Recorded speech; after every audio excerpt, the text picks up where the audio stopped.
nós temos basicamente dois eus, o eu real e o eu ideal. O eu real é aquele eu com o qual nos confrontamos no nosso dia-a-dia, porventura a ser trabalhado ou em obras. O nosso eu em obras é um eu muito importante e entretanto, mas esse eu em obras é o eu que por vezes é confrontado com o eu ideal. Quer dizer, nós acabamos por não ser em cada e em todos os momentos acabamos por não expressar aquele eu ideal que nós porventura temos, que é tão desejado, por vezes tão com o qual nós temos, enfim, para o qual nos esforçamos tanto, o eu ideal, que por vezes esbarra com este eu real, o eu em obras, mas não quer dizer que nós não continuemos neste caminho. Eu sempre digo, nós não somos perfeitos, mas somos perfectíveis. Nós podemos melhorar, não é? E como podemos melhorar, então é sempre importante que nós confrontemos o nosso eu ideal com o nosso eu real, o eu em obras, e tenhamos um modelo para o qual nós queremos evoluir. A minha pergunta é esta: tem você um modelo para o qual você está a evoluir, ou pelo contrário, você já está até a regredir de um modelo de alguém, de um seu eu que já foi idealizado um dia e que você porventura já foi e agora se encontra num processo de regressão e de decadência desse eu? Se é o caso, é caso para parar, puxar o travão de mão a fundo, para que esse caminho descendente não aconteça, mas aconteça ao contrário. Torno a dizer, porque apesar de não sermos perfeitos, nós somos perfectíveis. Né? Então é sempre importante nós mantermos um ideal. Então, mas para que é que serve o ideal se eu nunca vou chegar a ser perfeito? Esse é um facto. Nós nunca chegaremos a ser perfeitos, mas um modelo, um eu ideal que nós idealizamos, construímos, do qual nós temos orgulho, um bom orgulho para a nossa vida, esse é sempre um eu ideal relativamente ao qual, ou na direção do qual, nós devemos caminhar. Né? Faz-me lembrar o professor Eduardo Galeano, o escritor Eduardo Galeano, estava numa universidade e diz que estava com um colega dele e os alunos falaram acerca da utopia, eles, e perguntaram para que serve a utopia. E ele disse, a utopia é como a linha do horizonte. Nós nunca chegamos lá, mas motiva-nos a caminhar, motiva-nos a andar. Ora, então, esta noite eu quero continuar a falar dos três níveis, aliás, de mais três níveis que nós temos e que acabam por ser mais três marcadores da nossa maturidade, do nosso crescimento. Ora vamos, ontem eu falei disse que a maturidade manifesta-se, está presente em alguém que tem a capacidade de enfrentar, de viver a frustração. Uma criança não tem digamos, esse mecanismo, não desenvolveu essa capacidade. A segunda coisa que eu disse é também a nossa autorresponsabilização. Quando a pessoa se torna responsável pelos seus atos, quando não arranja culpas, desculpas e culpados, a pessoa que se torna responsável pelos seus atos, é um sinal também de maturidade. O terceiro que nós vimos é o de empatia. Não confunda com simpatia. Simpatia fala grego, empatia também, mas simpatia tem a ver com um movimento que você faz de aproximação ao outro. Sim, pathos, sofrimento, em grego, e sim, para junto de simbólico, que é lançado para junto de bólico, bolo, lançado para sim, junto de. Mesma coisa com simpatia.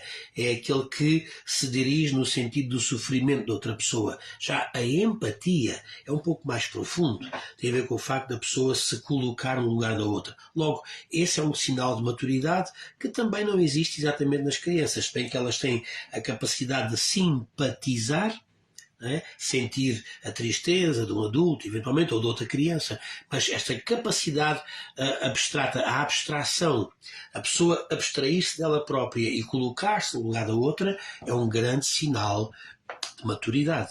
Hoje eu quero falar do 4, 5 e 6. Ponto 4. Outro sinal de maturidade, negociação. Negociação. Por que é que eu quero dizer isto? Porque as nossas relações humanas são constantemente interpeladas a esta necessidade de negociação. Nós estamos continuamente numa negociação com toda a gente à nossa volta. E é por essa razão que nós conseguimos manter amigos e relacionamentos por esta continuada negociação. Ai de nós, ai de cada um, se fosse completamente cru, se fosse completamente, sem reservas, sem zonas de eventual resguardo emocional e resguardo, daquilo que diz. Nós estamos continuamente nesta negociação. Tem a ver com a elegância que nós precisamos ter, o respeito, a educação, a deferência face a outras pessoas. Portanto, esta negociação é uma coisa que nós desenvolvemos. As crianças não têm, como eu disse ontem, as crianças, disse Winnicott, as crianças têm este sentido de onipotência, porque as crianças querem, podem e mandam, ponto final. Vamos explicar de que forma um bebê tem fome, ele chora e ele começa a aprender esta tática, esta manha que é as suas necessidades são satisfeitas cada vez que ele chora. Entender? Então não há negociação. O que acontece é uma imposição da vontade do bebê relativamente à mãe, ou ao cuidador ou cuidadora, e é uma espécie de imposição, né? Imposição que é feita sem negociação nenhuma. Um adulto não. Quando uma pessoa chega à fase adulta, se ela não resolveu na sua infância, na sua primeira infância, se não resolveu. Isto porquê? Porque, por exemplo, a criança começa a crescer e as suas necessidades, se bem que se mantêm, começam a ter uma necessidade de negociação. Já não é tudo, já não é cada choro que resolve uma necessidade, porque às vezes pode haver necessidades que a criança possa ter, mas que não são resolvidas com choro. Começa a capacidade de negociação. Então começa ali um jogo de negociação e também de sedução da criança em relação ao adulto, e assim vai crescendo. E nós crescemos e vamos aperfeiçoando, aprimorando, vamos tornando cada vez mais subtil, mas também cada vez mais elegante, cada vez mais correta esta negociação. É evidente que isso descamba para a chantagem muitas vezes e para a manipulação, exatamente por parte do adulto que não tem a maturidade para a negociação. Um adulto que não resolveu na infância e que não teve pais. Sabe aquelas crianças que têm as vontades todas feitas, pais e mães que mereciam uma bela tareia às vezes. Eu digo sempre, há crianças e há jovens que mereciam uma bela tareia dada aos pais deles. Eu vou repetir, há jovens com tais comportamentos que mereciam uma boa tareia, mas dada aos pais deles, porque fizeram jovens, adultos, pessoas insuportáveis. Porquê? Exatamente por conta do que eu estou a dizer. Não há um sentido não há uma evolução para este marcador importante que é a negociação.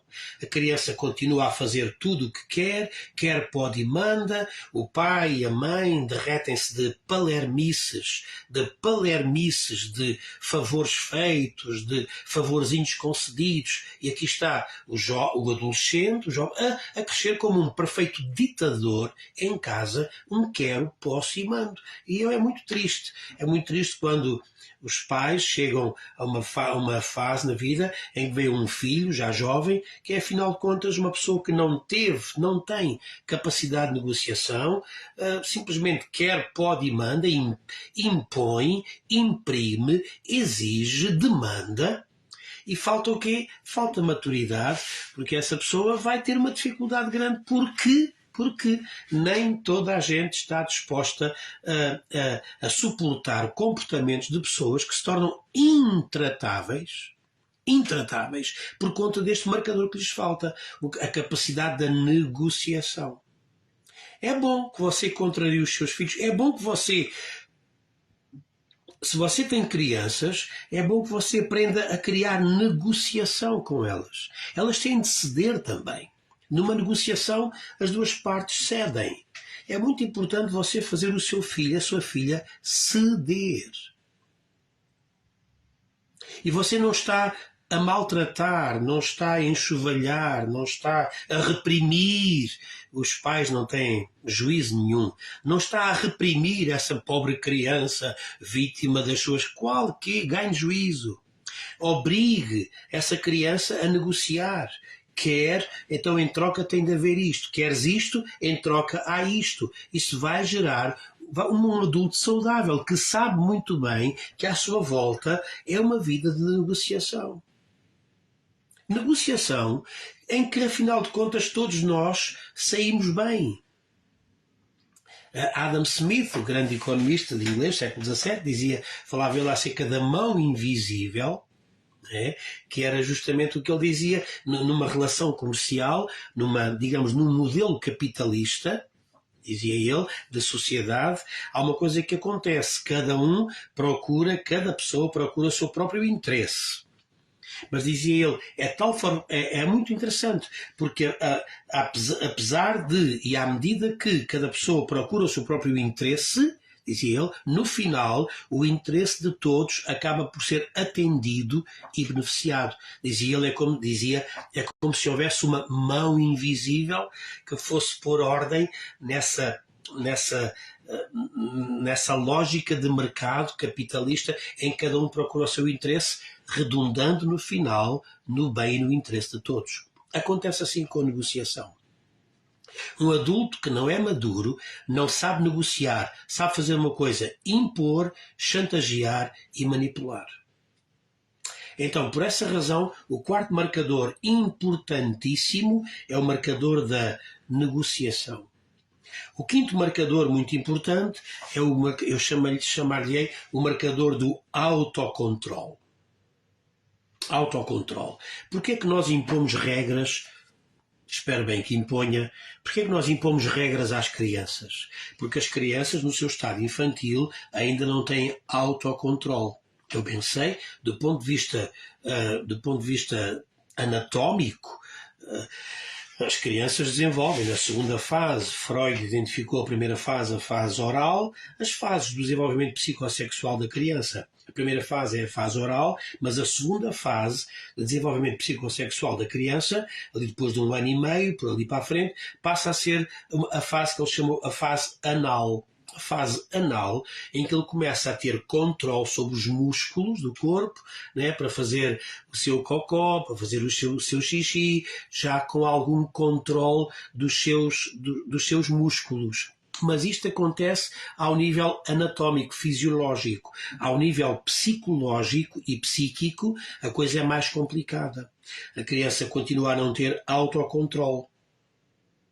E é preciso o adulto exercer autocontrole sobre a criança, dizer o que vai fazer, o que não vai fazer, o que pode fazer, o que não pode fazer.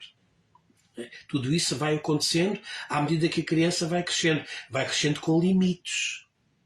Sim, e também com limitações que têm que ser claras, eu diria, com limites que têm de ser claros, porque, como todos nós sabemos, que o caudal de um rio que não tiver margens acaba em pântano. E nós bem sabemos que um rio só é bem sucedido. O que é um rio bem sucedido? O que é um rio bem sucedido? Um rio bem sucedido é um rio que desagua finalmente no mar. O sucesso de um rio é misturar-se no seu sentimento, no seu desejo oceânico.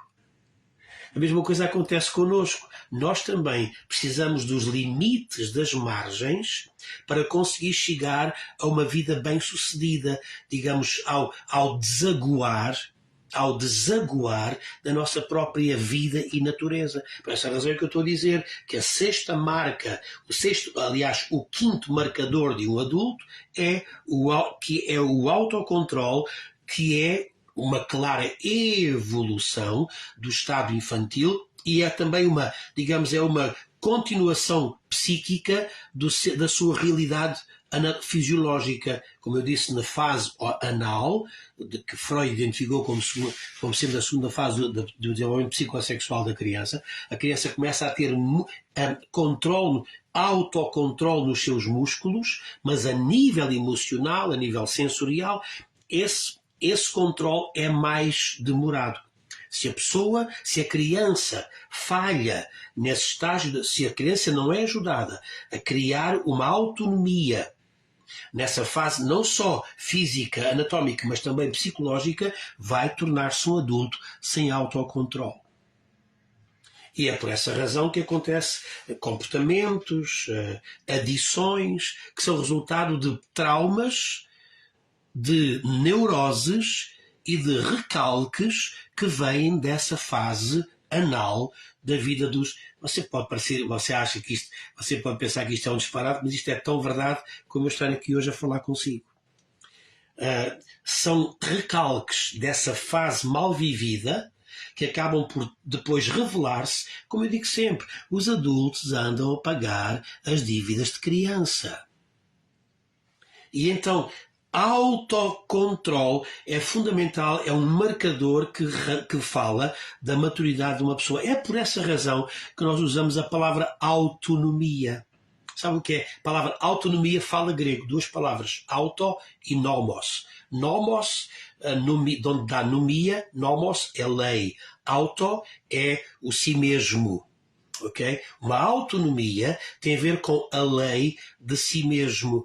Quando é que eu sou autónomo? É quando eu consigo tornar de mim mesmo as leis que existem para a convivência pacífica entre todos. Não quer dizer que eu tenha a minha lei e que é contra a lei de todos e é a minha lei, à minha maneira. Não.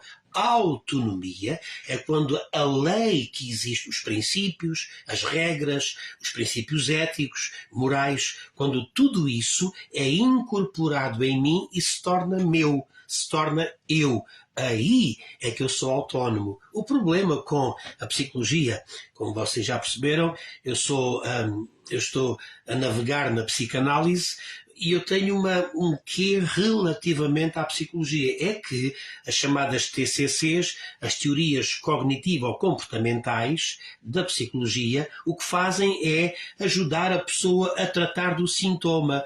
Eu tenho este problema, tenho aquele sintoma, tenho esta dificuldade, tenho a outra. O que é que acontece? O psicoterapeuta vai ajudá-lo a criar mecanismos de coping. Coping quer dizer mecanismos para lidar com aquela situação, levando você a criar, a manter, a desenvolver outras rotinas que vão contradizer essas rotinas negativas das quais você se queixa. Mas isso é tratar as coisas pela rama. É tratar pela rama. As teorias cognitivo-comportamentais tratam, porque basicamente o que faz é... Deixe-me só dizer isto sem ofensa a ninguém, mas o que acontece é que as pessoas ficam eternamente infantilizadas porque alguém, o psicólogo ou o terapeuta, vai dizer agora tem de fazer a cama, agora tem de se deitar à hora X, agora não pode comer aquilo, não pode comer... A mesma coisa com o nutricionismo, não pode comer isto, não pode comer aquilo. A pessoa fica eternamente infantilizada porque fica o quê? Sem autocontrole. O controle é exercido de fora para dentro. Falta aquele controle, a pessoa, como se diz, solta a franga e começa outra vez numa vida ou comportamentos desregrados.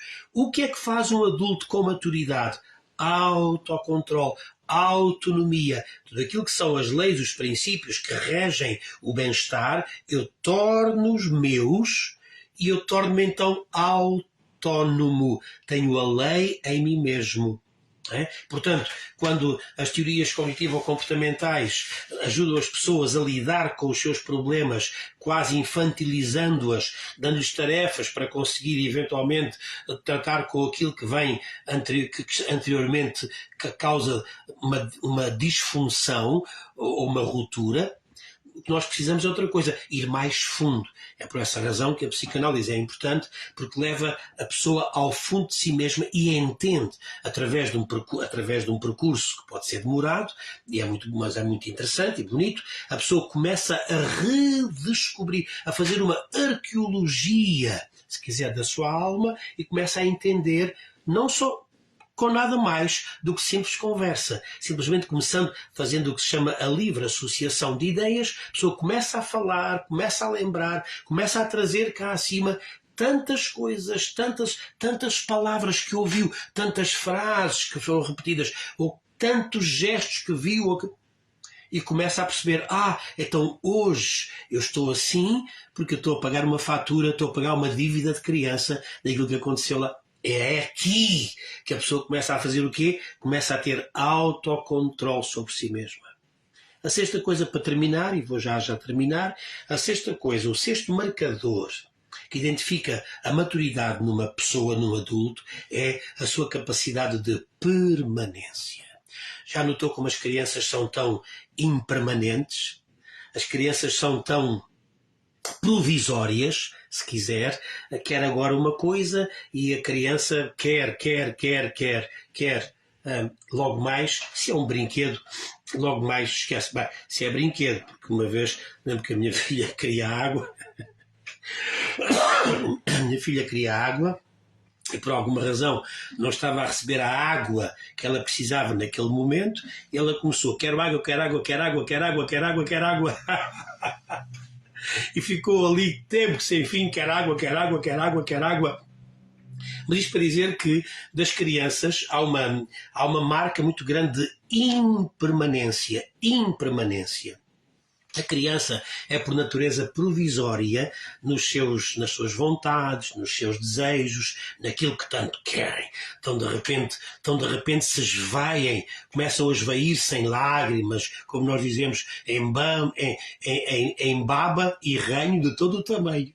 De repente desmaiam, desfazem-se em vontade, em desejo por alguma coisa, para no dia a seguir estar já de lado.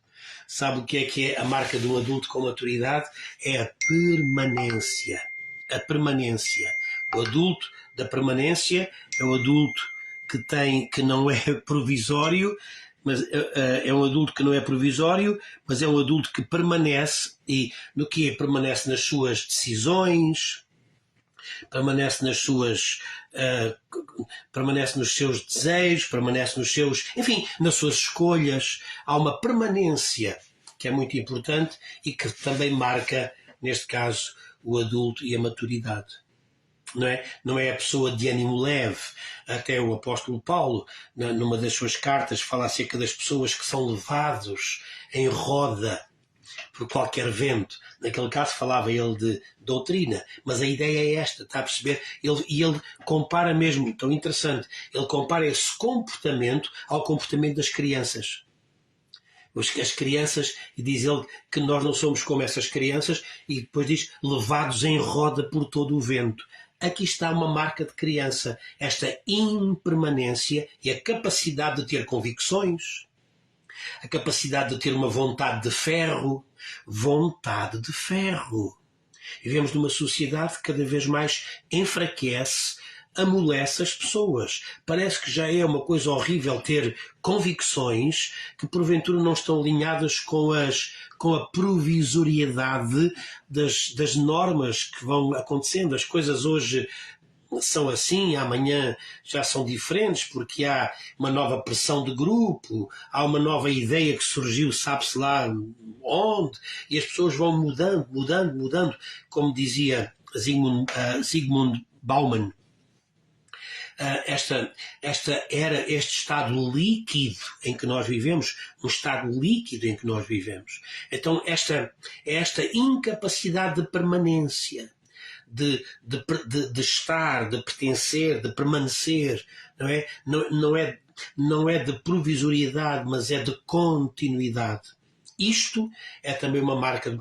Claro que uma pessoa que está constantemente em mudanças, eu acho que é importante nós não cristalizarmos, é importante nós não secarmos, é importante não endurecermos, é importante nós não endurecermos, mas isto também mas tem de ser visto justamente com o outro lado. Não podemos, por outro lado, ser tão leves, tão levianos, tão passageiros, tão provisórios, que começa a ser uma marca de infantilidade na nossa vida. Pronto, eu fico hoje por aqui. Eu deixei-vos hoje 6. Deixei-vos hoje as 3 marcas, com as 3 de ontem. E eu vou brevemente... uma coisa já agora, vai sair nestes dias o meu primeiro e-book, com quase 60 páginas, um e-book que eu vou pôr à venda, é Os 9 Lugares do Dinheiro. É uma perspectiva bíblica para a criação de uma consciência financeira. Então vai sair brevemente, vou anunciar, você recebe o link, descarrega o livro, compra, descarrega e fica com o livro. É um livro não para ensinar truques e táticas mágicas para ganhar dinheiro, mas é basicamente um livro que o ajuda a refazer a sua consciência financeira, porque há 9 lugares onde o seu dinheiro está. E depois há mais 3 capítulos com mais 9 coisas relativamente a cada capítulo que você irá ler, será interessante. Isto também sabe porquê? Porque nós não experimentamos nada na vida para o qual nós não tenhamos uma consciência desenvolvida para essa realidade.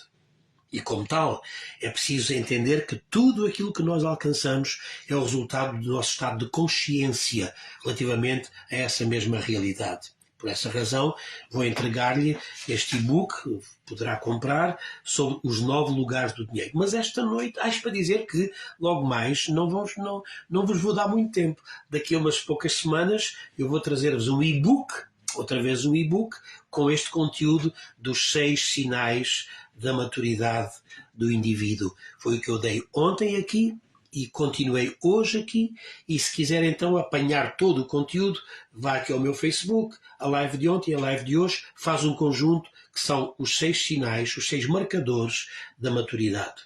Quero só lembrar mais uma coisa, já agora que estou no momento da publicidade, no fim desta live, na parte de cima da live, vai estar um link com um formulário. Preencha, abra, preencha, envie, para que eu lhe envie de janeiro até março, janeiro, fevereiro e março, os 3 meses, eu vou enviar-lhe um vídeo por semana, através do YouTube, não vai estar aberto, é um link privado, ok, do meu YouTube, somente pode ver o vídeo quem receber o link do vídeo. Eu vou dar uma semana, vou enviar-lhe um vídeo por semana com 12 temas, que vai ser o que eu chamo um detox da alma. Desintoxicar a alma de sentimentos, emoções, presenças que incomodam e às vezes impedem, estorvam a nossa vida, de uma vida muito mais realizada, muito mais feliz e muito mais, uma vida mais satisfeita.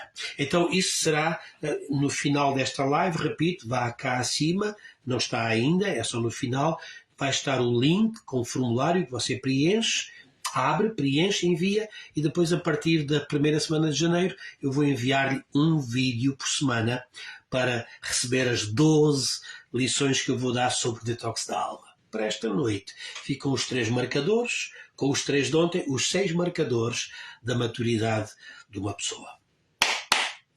Meus amigos, eu acabei.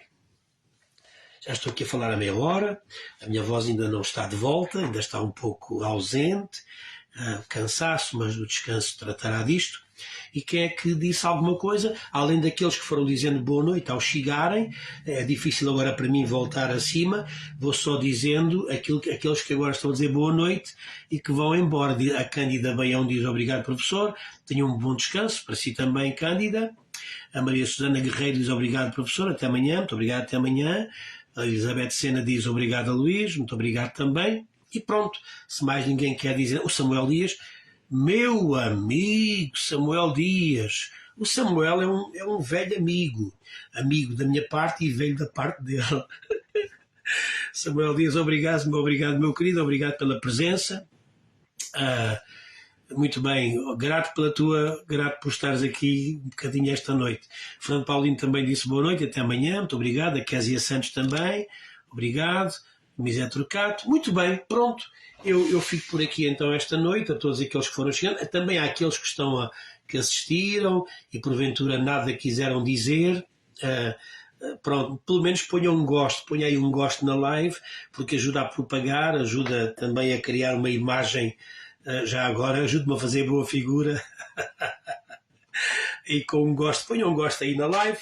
E pronto, como eu disse, no final o link para se você quiser receber as minhas 12 lições para o Detox da Alma a partir da semana 1 de janeiro. No final vá aqui à live, abra o link, preencha e envie, tá bom? E pronto, obrigado pela presença. Amanhã eu estou aqui de novo para mais conversa e vamos continuar estas nossas conversas psicanalíticas e vamos continuar a trazer bons temas que porventura, que de certeza serão bons para toda a gente. Um abraço e até amanhã.